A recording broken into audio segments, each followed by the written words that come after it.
देखो बच्चों, इसी चैप्टर का 8वें चैप्टर का तीसरा जो रोग है, बेर का छाछैया रोग। क्या है बच्चों? बेर का छाछैया रोग। ध्यान रखना है, वैसे तो यह है भारत के बेर उत्पादक क्षेत्रों में पाया जाता है, लेकिन सबसे पहले 1946 में कानपुर के अंदर, कहां पर बच्चों?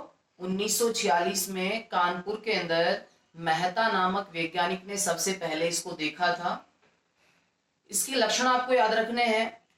जो बेर के छोटे फल होते हैं उन पर सफेद रंग की चूर्णिल, मतलब कुंडली टाइप में चूर्णिल एक तरह से वृद्धि दिखाई देती है, जिसके कारण फल भूरे रंग के हो जाते हैं और गिरने लग जाते हैं। सीधी सी बात है, जो छोटे फल होते हैं उन पे सफेद रंग की चूर्णिल वृद्धि दिखाई देती है और उनका रंग भूरा हो जाता है, गिरने लग जाते हैं, हवा चलती है तो नीचे गिर जाते हैं वो। दूसरी बात क्या है, पौधे की जो शाखाएं होती हैं, टहनियां होती हैं, उन पर कवक जालीय वृद्धि तथा सफेद चूर्ण के समान वृद्धि दिखाई देने लगती है। मतलब टहनियों पर, शाखाओं पर कवक का जाल बन जाता है और उधर सफेद रंग की चूर्ण के समान एक तरह से अतिरिक्त वृद्धि दिखाई देने लग जाती है।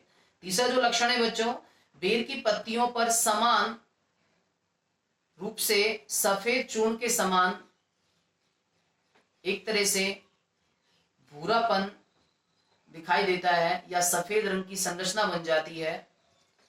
तीसरी बात क्या है, रोग की गंभीर अवस्था होने पर टहनियां सूख जाती हैं। क्या करना है बच्चों? जैसे आप देखोगे, यदि फल है उस पर सफेद रंग की चूर्णी लस्तियां दिखाई दे रही हैं, भूरापन दिखाई दे रहा है, टहनियां एक तरह से सफेद रंग की दिखाई दे रही हैं, तो समझ जाओ उसमें कौन सा रोग उत्पन्न हुआ पड़ा है? बेर का छाछैया रोग। छाछैया का मतलब जैसे छाछ होती है, सफेद रंग का पदार्थ जम जाता है। ठीक है।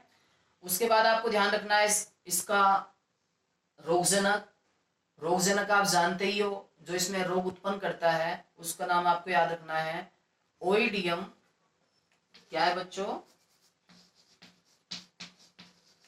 ओइडियम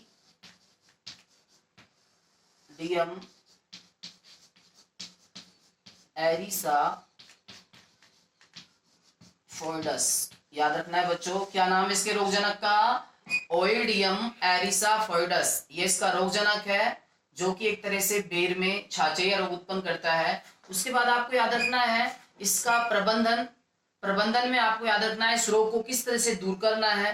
तो प्रबंधन को आपको पता है 3 भागों में बांटा जाता है: सस्य प्रबंधन, जैविक प्रबंधन और रासायनिक प्रबंधन। सस्य प्रबंधन में हम सामान्य उपचार करते हैं, जैविक प्रबंधन में उसकी रोग रोधी किस्में याद रखते हैं, और आप जानते ही हो रासायनिक प्रबंधन में हमें कोई भी केमिकल, कोई भी रासायनिक पदार्थ याद करना होता है।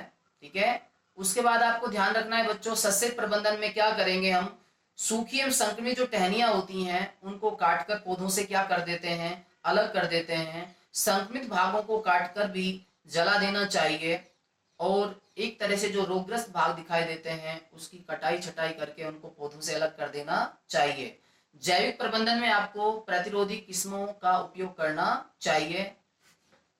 उसके बाद ध्यान रखना है बच्चों रासायनिक प्रबंधन।